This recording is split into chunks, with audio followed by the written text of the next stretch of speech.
do it together. Om Sahana Vavatu Sahano Bhunaktu Saha Viryam Karvavahai Tejasvinavadhitamastu ma vidvishavahai. Om Shanti Shanti Shanti. Hari Om. May the all-pervading Spirit protect us. May the all-pervading Spirit nourish us. May we work together with great enthusiasm. May our study be vigorous and powerful. May love and harmony dwell among us. Om peace, peace, peace be unto all. Good evening and namaste. I'm so glad to be here. So long I have seen you online. This is the first time offline. I'm extremely happy to be here. When I was doing the Vesper, I noticed that when I was doing the chamar, the fan, the trees were also shaking, you know, and it moved me that even the trees want to participate in this Vesper. And as I was doing, I was thinking how fortunate we are. Right now, we could have done many things. We could be doing many other things, interesting things, attractive things, but we got to be here. So, recently, this is the thought that is playing in my mind, that forget about the strength of devotion, forget about our capacity to meditate. But is it not a great thing that we get to be here? We get to sit in front of the Lord and try to think of it among so many other things we could have done. But is not itself is a big thing. This is really is so moving to me. So today's topic is rising above life's problems. I joined the monastery about 25 years ago, and I had a very naive idea.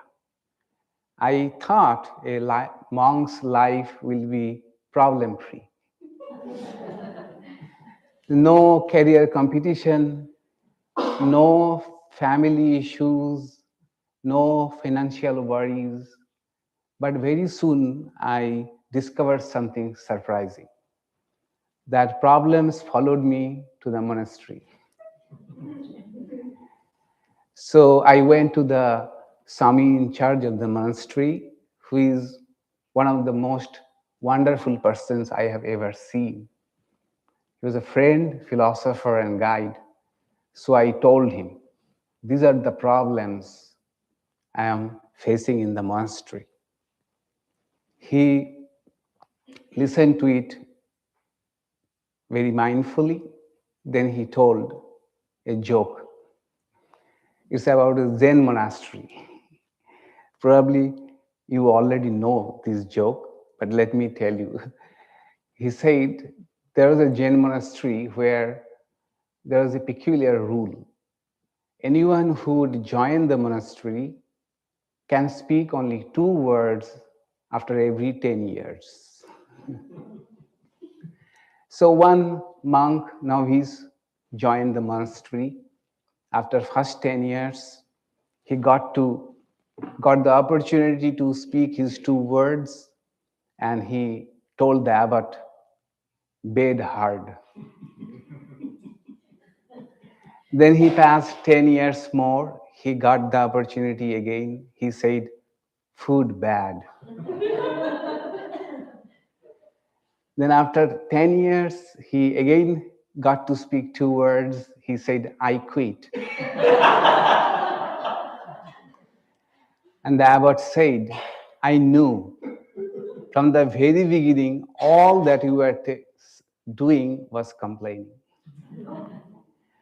After telling this joke, he told me something that has stayed with me. He said, You are upset with all little small problems and you want to be a monk? That, this much, he said. He did not dismiss my problems, did not want to solve my problems. It has stayed with me. And over the 25 years, I have found that problems never cease to exist. One set of problems get replaced by other problems. But I also observed that spiritually advanced people, they also face problems, but they remain calm in the face of all the problems. So, what is the secret? The secret is this: they don't want to they don't try to eliminate all problems of their life. They also have face health problems, criticism, misunderstanding, failure, but they remain calm. They don't want to eliminate all the problems, but they don't let the problems dominate their inner life. They rise above the problems. So, how we can also rise above our problems? In this line, I would like to share some ideas with you that I have observed and what I have learned so far, with the hope that it might help you.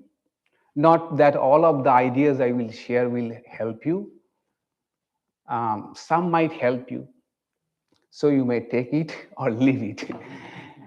The first thing I would like to share is that problems never would cease to exist. There will be always some problems in our life. Shankaracharya, in his introduction to Brahma Sutras, the famous uh, Adhyasa Bhashya, he says this: Satya Nitya Mithuni Kritta. This world is made of Satya and Anitya, truth and untruth. This Satya and Anitya can also be interpreted good, bad, problem free, problems. So the world itself is a mixture of problem and problem free. So it is by the very nature of the world, problems will remain. Swami Vivekananda said, problems are like joint pain. Today it is in the ankle, tomorrow it will be on the knees, day after tomorrow it may be on the shoulders. They will keep changing places, but problem will remain. So problem will remain. This is the hard truth of life, that problems will always remain. If we think that I will settle only when all the problems will be solved, that day will never come. When all the problems are solved, then only I shall take up spiritual practice seriously. That also will never happen. There is a wonderful saying that यह विच्छति हरिं स्मर्तुम व्यापारांतर्गतैरभि समुद्रे शांत कल्लोले स्नातुम इच्छति दुर्मति. One who thinks that I will think about God only when the problems have been solved, that person is as foolish as a person who stands by the ocean and thinks, I will take a bath in the ocean when all the waves will subside. Waves will never subside. So in the midst of the waves, we have to take bath in the ocean. In the same way, problems will remain in our life. And in the midst of all the problems, we have to also do our stuff, our good things, our spiritual practices, we have to keep on doing. We may think that, well, let me get a promotion, then all the problems will be solved. Good. You get a promotion, then you will see more responsibility has come. Life has become more stressful. Earlier you were a coder, now you are managing people, which is more difficult than coding. Is not it? Some of you are probably managers in some IT firms, and coding was easier. And at the time of coding, probably you thought promotion will bring comfort, but it has got its own problem. Some may think, let me retire, then problems will be solved. But then loneliness may come. A different type of family dynamics may come. Ill health may come. So problems will remain. Problems will always remain. This is a hardcore fact of our existence. We have to embrace the fact at the from the very bottom of our heart. This is the first thing. Second, I would like to say that sometimes problems appear to be overwhelming when we see the problem only in its entirety. In entirety. But when but many problems can be broken down into pieces, and then it becomes manageable. For example, I had no idea, no exposure, no experience of public speaking before coming to America. First public talk I gave in America. And I knew that there was a lot of scope to develop for me. So I started taking feedback from the devotees in Sacramento. And with all good intention, they started giving me feedback about content, about delivery, about my pronunciation, about my accent, whatnot. And I got really, really overwhelmed. So challenging. Then I thought, no, I have to take up one thing at a time, one thing at a time, and let me work on them. It became then more manageable. More in psychology, this is called chunking. Chunking. This is not a new thing. So when we get overwhelmed by a big problem, and the problem appears to be a very vague thing, we don't know even how to crack it. Sometimes breaking it down into pieces helps us. Helps us. It helps in many respects. For example, when I prepare for my talks, so 1 hour talk, right? Then earlier I used to think I will sit straight and work for a 1 hour talk, and it never happened. Then what I did is, I broke it into different sessions. Once I take an overall idea, then another session I think the flow. In another session I think about the details. In another session I may think about stories to add to it, all of it. So the overwhelming problem of giving a 1 hour talk became much more manageable. In fact, enjoyable. Enjoyable. I never spoke with any notes from the very beginning. And so it was challenging at the very beginning where to start and how to complete it. But now I enjoy preparing for my talks because I break it down into many sessions. Similarly, many of our problems may appear to be overwhelming at the whole, but when we try to break it down in different manageable chunks, it becomes easier. This is the second point. The first point was that embracing the truth that life will always have some problems. Second is a big problem can be broken down into smaller chunks. Third point I would like to share with you is to understand what is in my control, what is not in my control. Sometimes we mix it up. For example, for this talk, what can I do? What could I do? I could prepare it well, prepare for it, think about it, think about how can I give a talk on this topic with clarity. This much was in my hand, but what is not in my hand, whether all of you would like it or not, whether how would you interpret it. And some of you may even be offended with something I speak during the course of my talk. These are not my control, right? So we should be aware of what is in my control and what is not in my control. Otherwise, uh, if we don't take charge of what is in my control, then rising above the problems may appear to be escaping the problems. Escaping, it will be escaping the problems.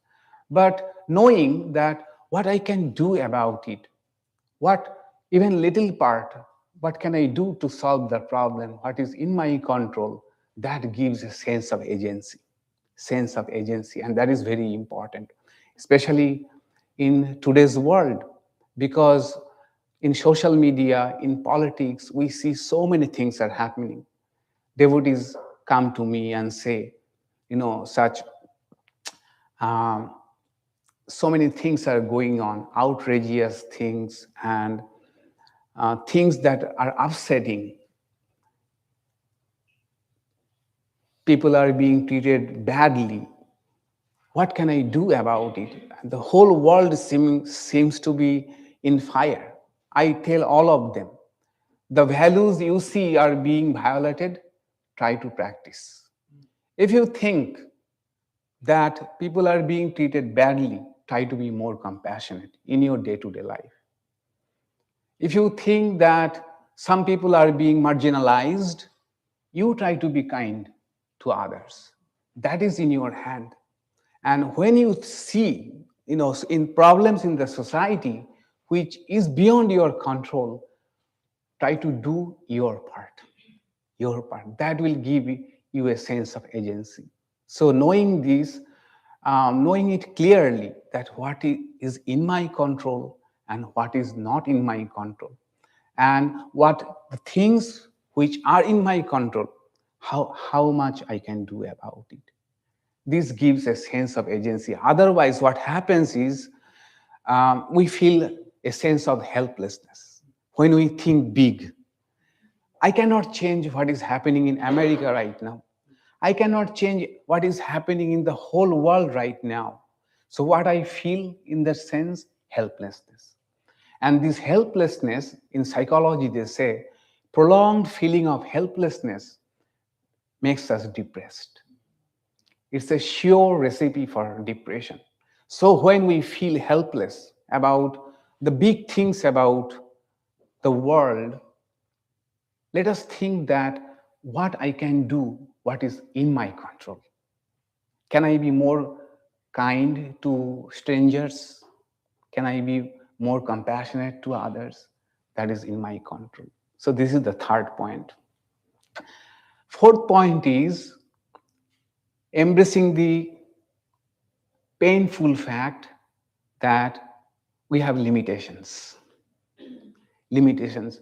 We try to think in our heart of hearts, we feel that we are all powerful. We can solve everything. The idea that we cannot, we have our limitations, it is painful, but also liberating. It is liberating. Sometimes we may know that I know the solution of this problem, but you may not have the authority to implement the solution. You may not have the time to solve the problem.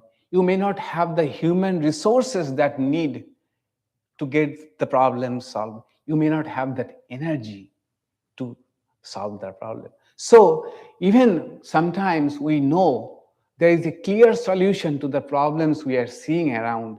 Maybe in my company, in my team, I know this is the solution, but I don't have the authority to. So embrace the fact that we are not all powerful. We have limitations, time limitations, money limitations, energy limitations, human resource limitations, authority limitations, all we have. The more we can embrace the fact that we are limited. In our Vedanta says we are unlimited, but in spiritual dimension. Okay, in spiritual dimension, but in our empirical life, we all have limitations. For example, if I think I also will speak like Sarvat Priyanandaji, and people, millions of people should follow me. It won't be possible. It won't be possible at all. So that will make me, more and more feel depressed about it. He has something which I can never have, right? Similarly, it is good to embrace our limitations. So far, what we have discussed, one is embracing the fact that life there will be always problems. And second point was sometimes problems appear overwhelming, large. Can we break it down to manageable pieces or chunks? Third is to know what is in my control and what is not in my control. And fourth, the painful truth that we have limitations. We have limitations. Fifth, I would say that problems are good. Problems actually help us to grow. Help us to grow. For the time being, when we are going through the problem, it's painful, surely. But when we come out of the problems, we become more resilient. More resilient. Not only that, people who go through problems, they also become more compassionate to others. They can have empathy for others who are going through problems. Many studies have been conducted. For example, UC Berkeley did a study to find out who are more compassionate, rich people or poor people. They found out poor people are more compassionate to others. Why? Because they know what it feels to suffer, what suffering means. I myself have felt, after the sannyasa ceremony, monastic vows, we need to go to out and beg food from houses. And my experience has been that rich houses have denied. Not only that, in a very rich house, they even let the dog for us. They lose the dog. Yeah, so that we don't disturb them. Whereas, you won't believe, I was passing through a hut and they have only one meal a day. They have just cooked their food. They wanted to share the entire amount with me. What I am trying to point out that problems sometimes make us better human beings. Better human beings. A few years ago, Jonathan Haidt, the famous psychologist from New York University, you know, he wrote a book, The Coddling of American Mind. He argued that American kids over the generations, the parents try to protect their kids, shield their kids from all the problems.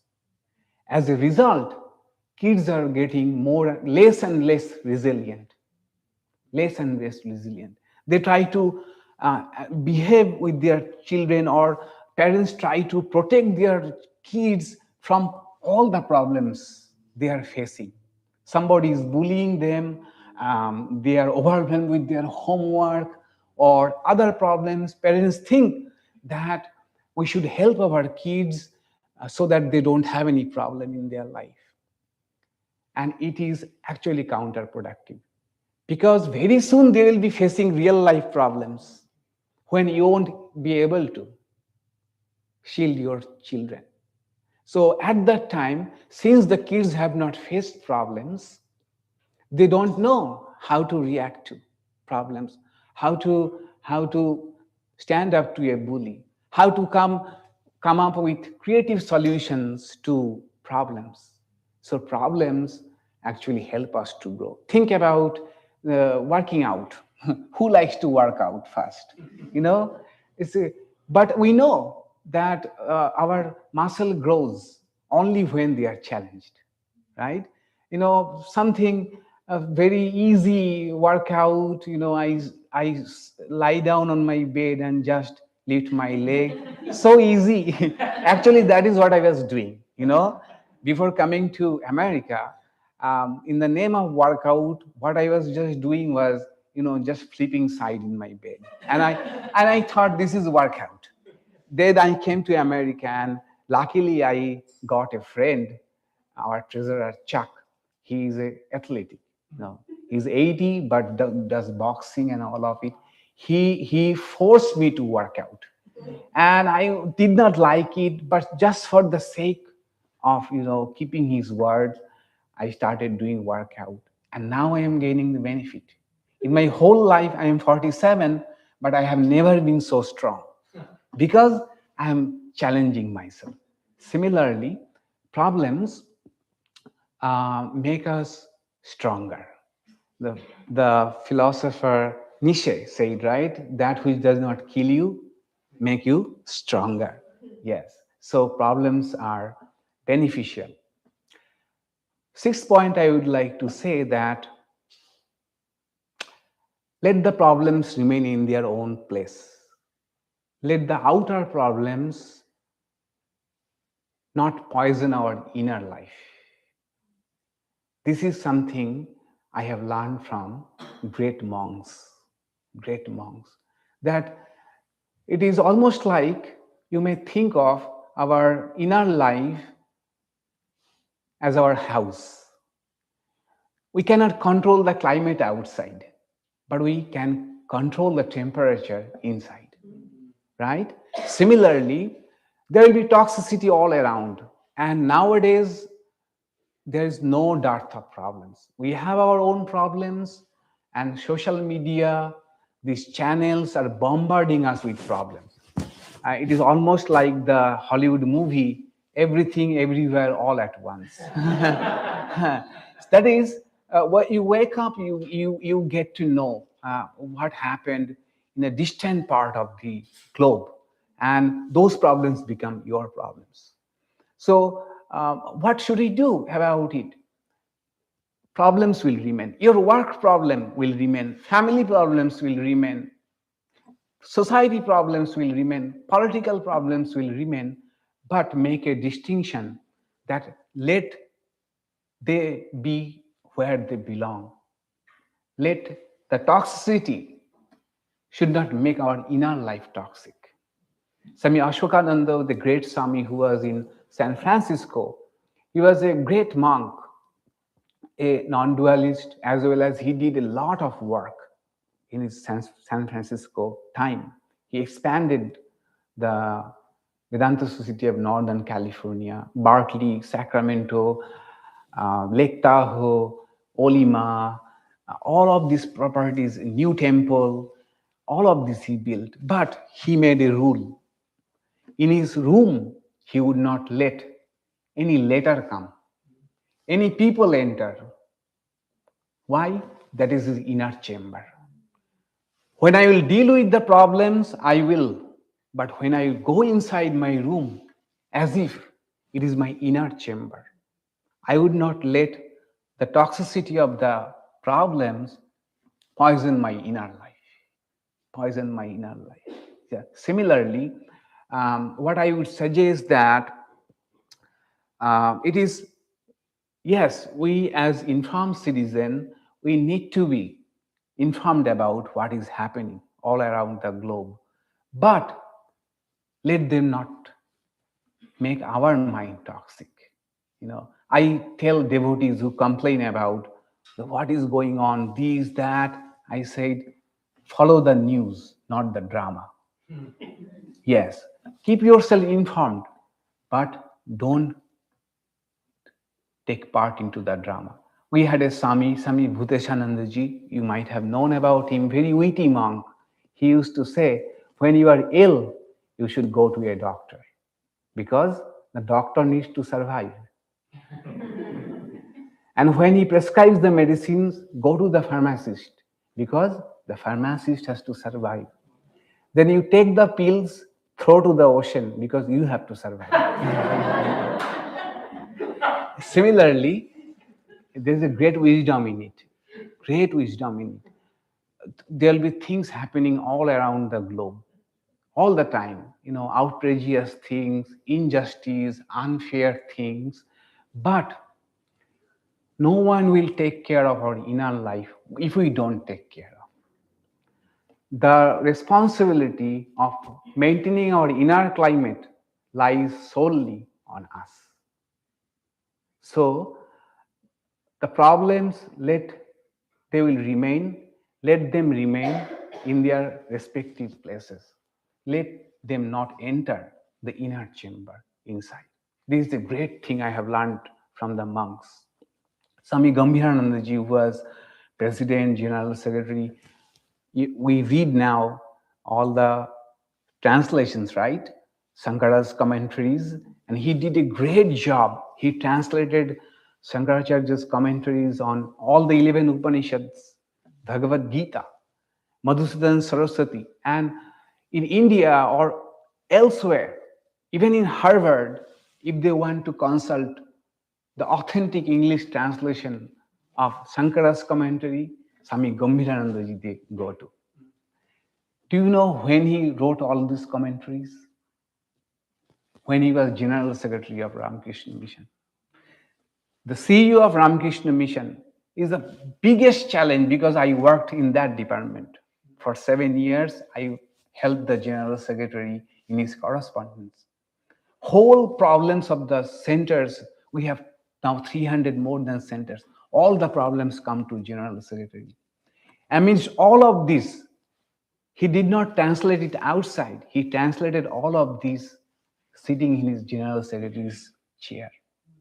That is, they could keep the problems in their place, tried their best to solve their problems, but also kept their inner life free from these problems. It is not an easy thing. What I am telling is not an easy thing, but at least we have to intellectually embrace the idea that the responsibility of keeping our inside clean and toxin free, we have to take charge of all of this. Let the problems be there, but how can I maintain my sanity? I have to survive. Then the next point I would like to say that shift perspective. Shift perspective. Today, this afternoon, while flying from Houston to Dallas, I purposefully chose the window seat because I have never been to Dallas. I wanted to see the city. And when I was flying over the downtown, that Sheraton, right? Sheraton Hotel. From ground, it appears so tall. From the flight, tiny thing. It's tiny Dallas. But when you go there, it's a big downtown skyscrapers. Similarly, problems appear large when we see from a smaller perspective. They become smaller when we enlarge our perspective. This was taught to me by a monk many years ago. I spent a few months at the bank of River Narmada. And one monk taught me Vedanta. He told me, whenever you are in a problem, try to see the problem from a larger perspective. You will find that the problem has become small. Just like the skyscraper, the probably 20-story or 25-story Sheraton looked tiny. Similarly, if we shift our perspective, problems appear smaller. How can we shift our perspective? I would say there are two ways of shifting perspective. One is in temporal scale, another is spatial. In space, in time. In time, after 5 years, 10 years, how the problem will affect me. Or what I do, every day I meditate on my death, as if this is my last day. And when I think this is my last day, what this problem is in respect to my last day, one day there will be a last day, I am not speaking about fantasy or imagination. There will be a last day coming, and it's good. A last day will come. And on that day, nobody has complained about problems. If you read about what people say on their deathbed, nobody says this was the problem, that was the problem. They only think about human connections. Devotees, spiritual seekers, all on the last day think about their sacred relationship with God, that we could probably spend little more time with contemplation and prayer and all of it. So that is a temporal scale. 5 years, 10 years, or at the deathbed, how the problem will look like.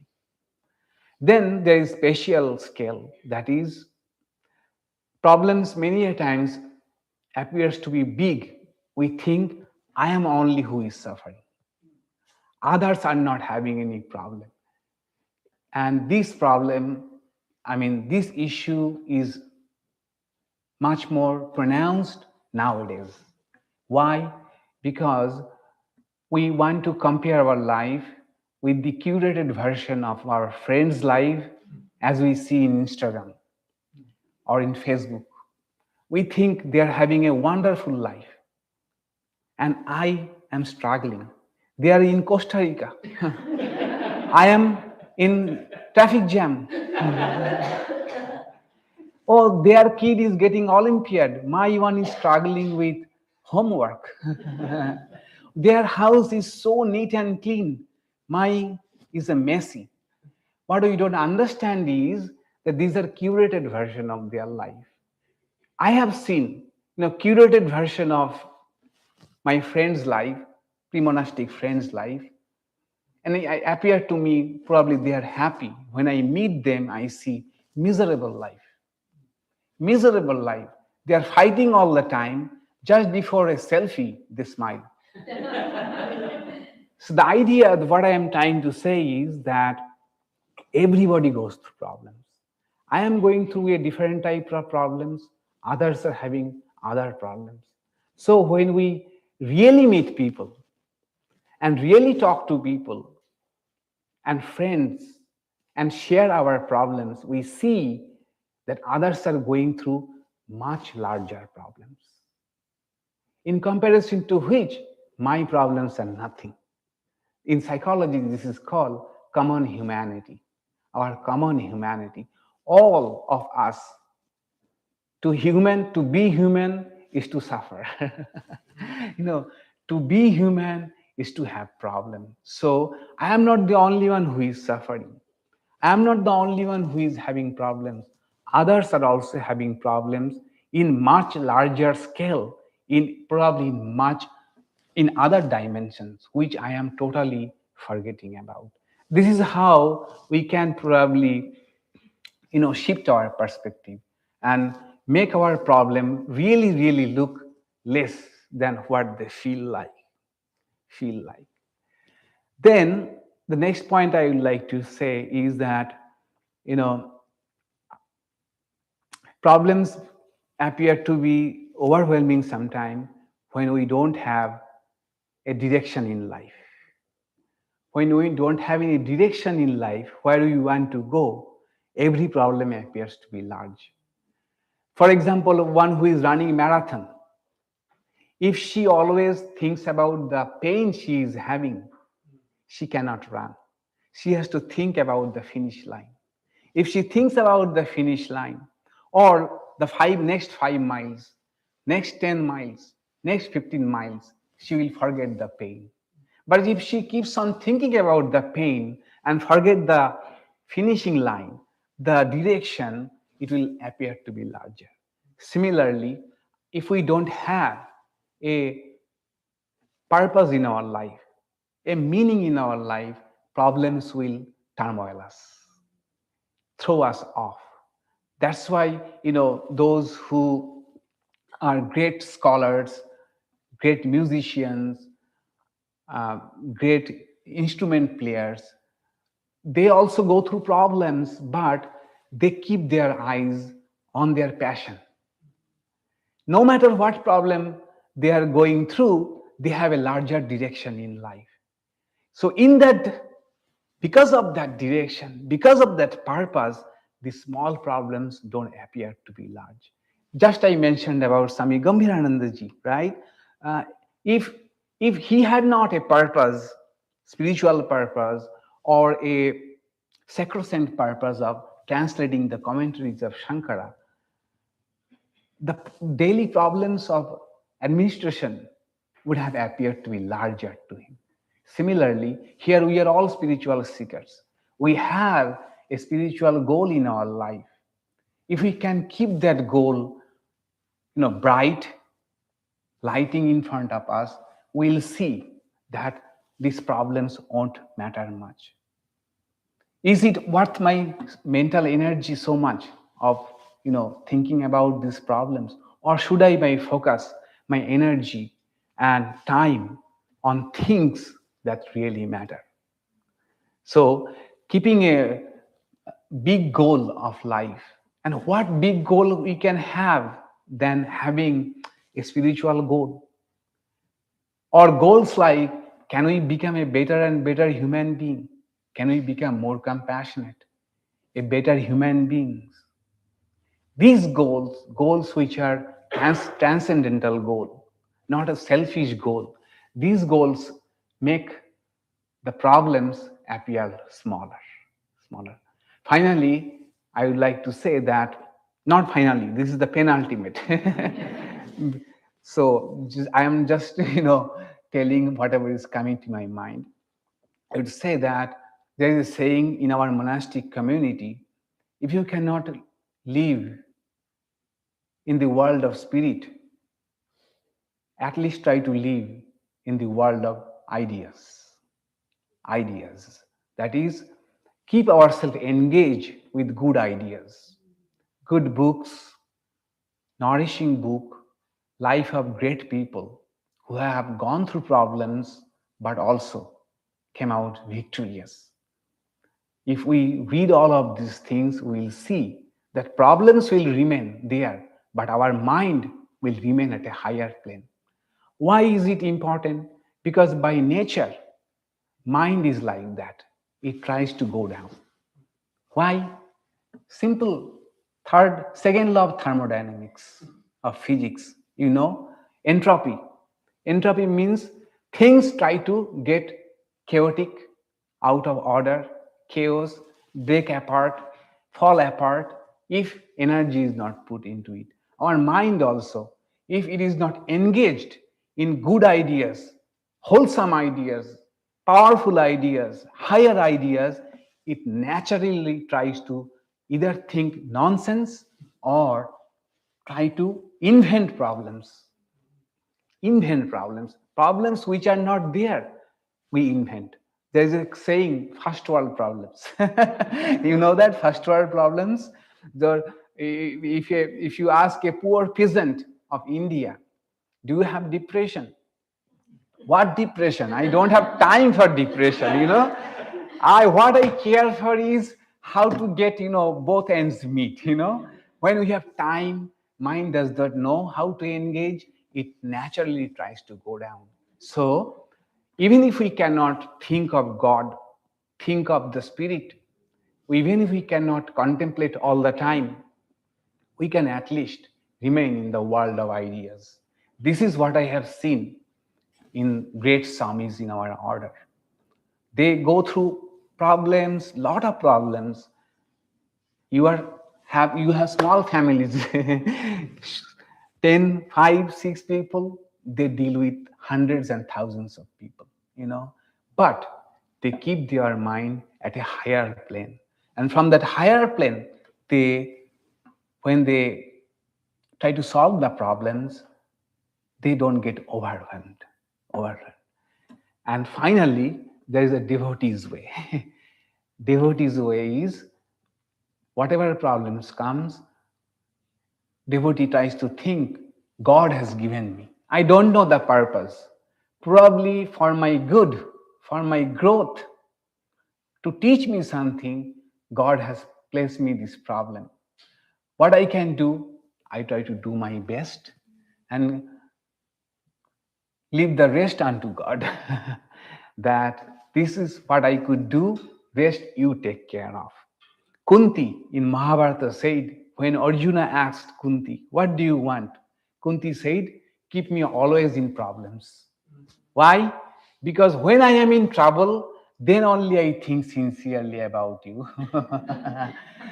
So for a devotee, problems are God's gift so that we can remember God. Swami Swahanandaji used to say, had there been no problem in the world, nobody have thought about God.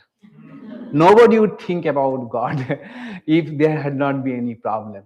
So it's the devotee's way, the best way. So sum it up. Let me sum it up.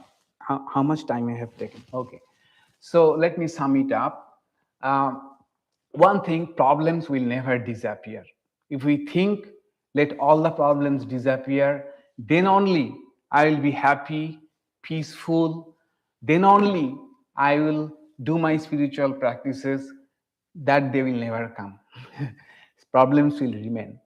Secondly, when problems are large, can we break it down, make it in manageable chunks? Secondly, problems will remain, but let it not poison our inner world. That is our big responsibility. How can we not let the problems poison our inner world? By shifting perspective, seeing it from a larger time frame, seeing it from a common humanity. Others are also suffering. So that gives us a sense of keep the problem at where it remains. Then another is having a higher purpose in life, a goal in life, so that these problems, they will come and go, and we'll grow with the problems, but our main aim should be something higher. And we also should try to keep our mind as much as possible with higher ideas. Higher ideas. Good books are there. So many good books to think about, good essays all the time it comes every day. And that keeps our mind at a higher plane. Finally, the devotee's way, that God has given me this problem. There must be some purpose. I don't know, but it's an opportunity, probably painful though, but probably this is a way God wants me to grow. Let me try my best and leave the rest to God. This is what I wanted to share with you. If you have any questions, feel free. And if you want to add any other method or any ideas you have found helpful, feel free to share with me. I would like to learn from you. Thank you. Yeah.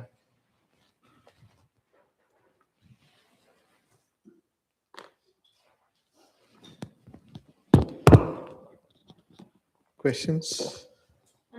You have a question? Yes. Swamiji, so when we live in a society of people around you, a problem is problem, but when you see a person is a problem, how do you deal with that person? Yes. Yes. Yeah, disclaimer, yeah. Not my husband. Well, sometimes I may be the problem. One who is seeing the problem may be the problem. We think we don't have any problems, others have. This is one thing. The thing is, everybody is problematic in some way. Everybody is actually tolerating everybody. That is one thing. Secondly, there are really challenging people, no doubt about it. But we have to remember that even challenging people are also trying their best.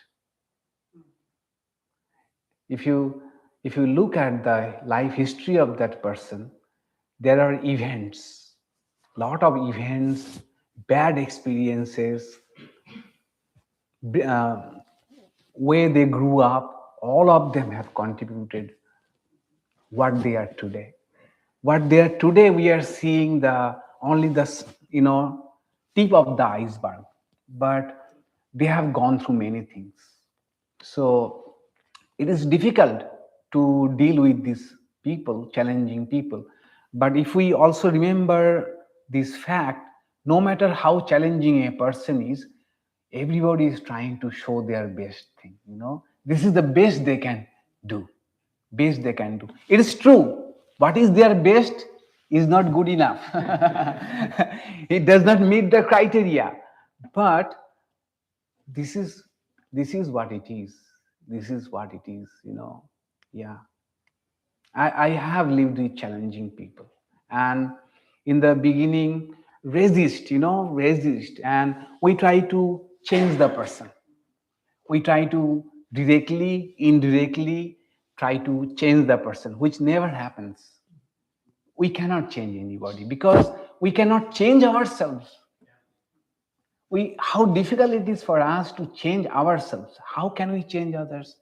So Holy Mother has shown the way. If you look at Holy Mother's life, she never wanted to correct anybody. And that's how they got corrected. She never wanted to hint anybody you are not doing right, or nudging people to behave properly. She accepted people as they were. And then what happens when we accept challenging people as they are? There is some possibility they may open up, they may try to change. Yeah. Thank you, Swami. You have a question? Payal? Yes. So, Swamiji, when you mentioned about problems are good, they help us to grow. So, my question is, if one are having a health issue, health problems, how they think that those health issues and health problems are helping them to grow? Yeah, that reminds us that we are mortal. Mortal. Body is like this. So time is limited. I am reading a book, Meditation for Mortals, by Oliver Barkman. The name of the book is actually 4,000 weeks. That is actually human being's life. If you count 80, if we count 80 years, average life, 4,000 weeks. And now imagine how many weeks you have passed. So these are indications to remind us that life is limited. And in this limited time, we should focus what really matters to us. So health problems is an opportunity to think about the fragility of our life, the mortality of our life, and the remaining time that we have, how we would like to spend. Spending with infinite scroll or spending our time that is meaningful. Thank you.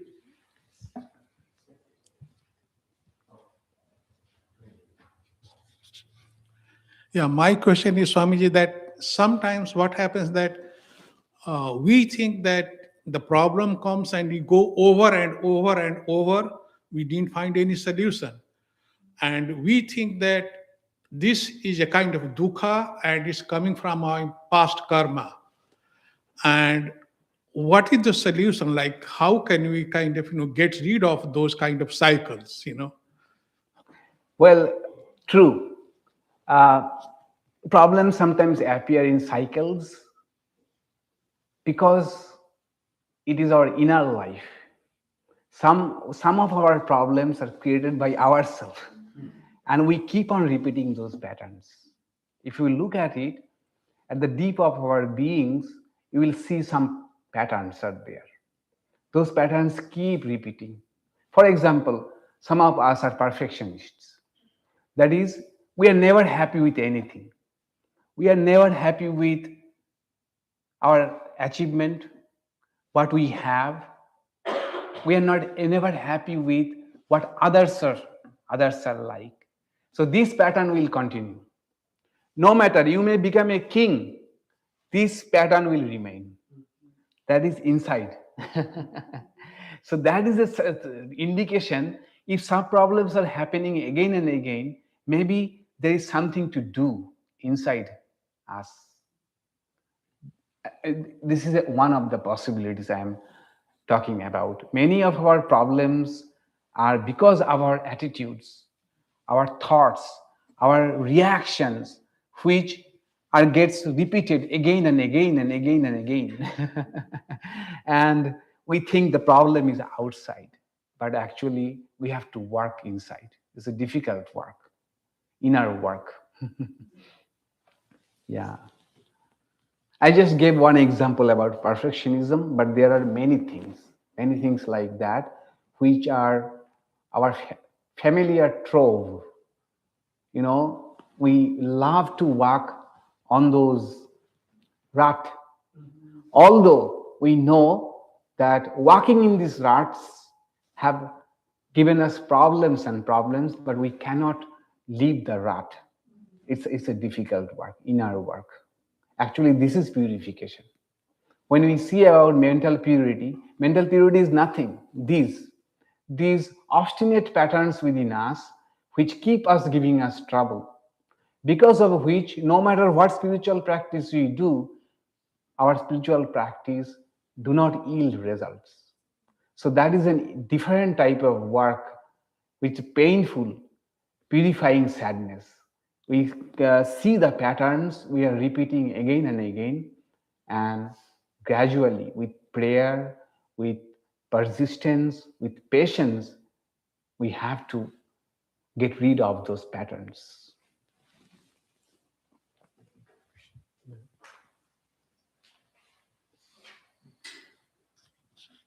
Swamiji, thank you so much for this wonderful lecture. Thank you. Yeah, it was great.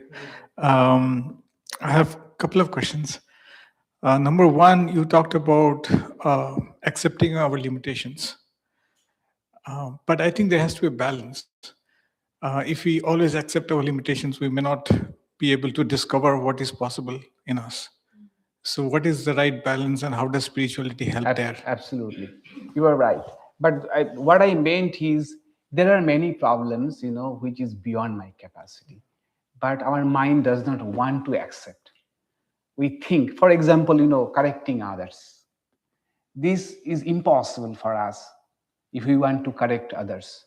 But we think that we can.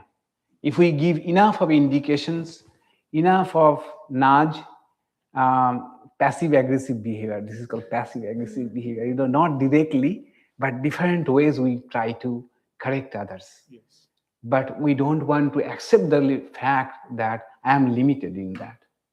This kind of the things that we have to embrace our limitations. But correcting myself, like the patterns I see in myself, that is in my capacity. It will take time and patience and also painful to correct the inner patterns, but that is in my capacity. I cannot say that I am like this. I am like this. I am a short-tempered person. I know this is my limitation. I embrace the limitation. This is not what we are talking about, right?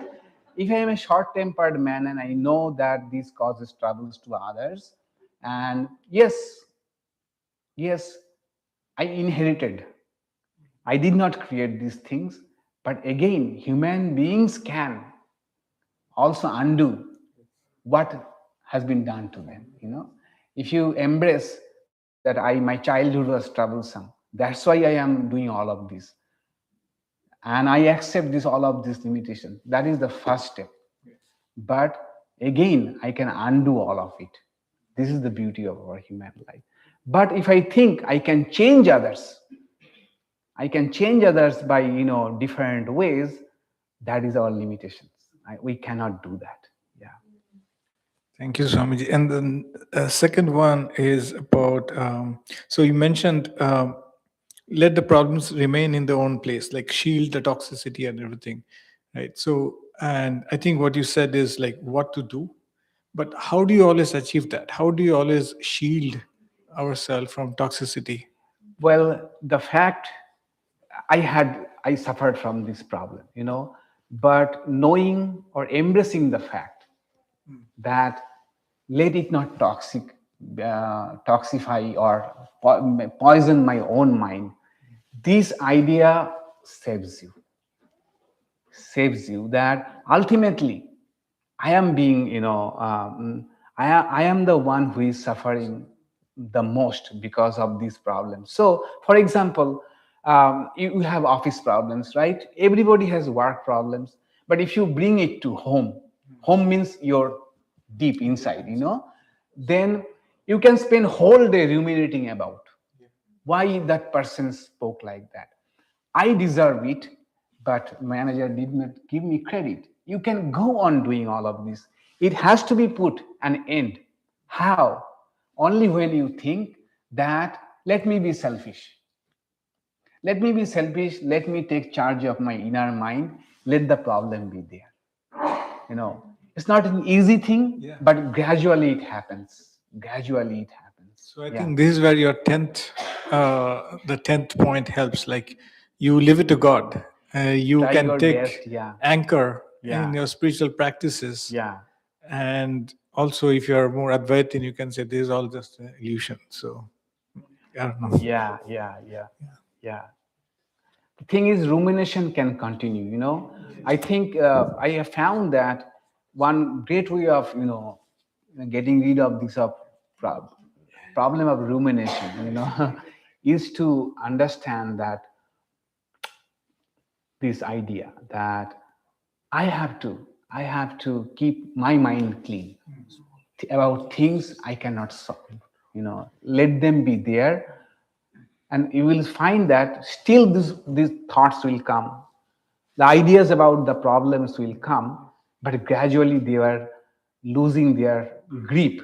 Why? Because you are becoming selfish.